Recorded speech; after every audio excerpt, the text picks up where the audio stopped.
Sən fikirləşdiyin insan sənlə ciddi həyat, ailə həyatı düşünürdümü?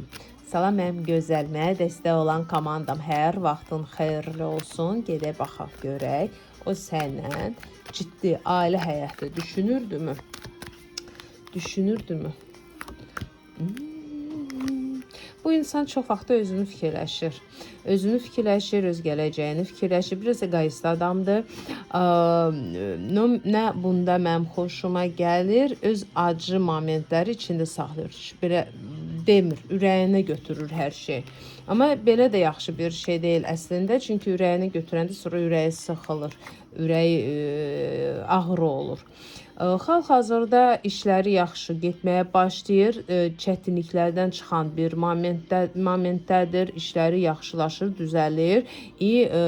Bu ilə bağlı bir tərəfdən sevinir, o biri tərəfdən biraz narahatdır ki, birdən işdə nəyisə zəiflik ola bilər.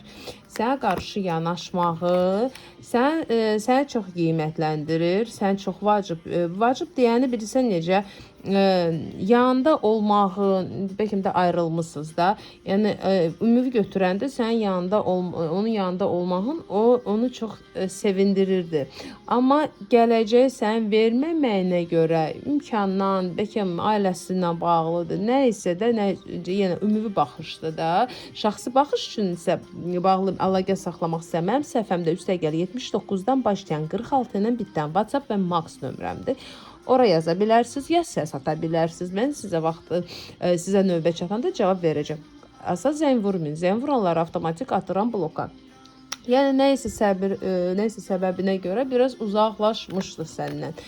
Çünki gələcəyini iminə vermək sənə ya pul tərəfdən, ya ailə tərəfdən verə bilmirdi.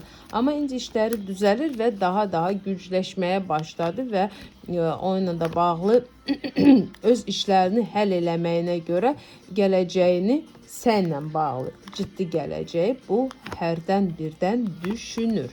Demirəm hələ ki, yəni çoxusu ola bilsin ayrılmısınız. Demirəm ki, minə ailə qurmaq, uşaq da olsun, sənlə gələcəyini düzəltmək, münasibətinizi düzəlməyin haqda bu düşünüb. Alınacaq, alınmayacaq başqa məsələdir. Atacaq, atmayacaq başqa bir suallardır. Amma iminə fikrində belə bir fikirləri olub. Xeyirli olsun mənə dəstək olan komandama.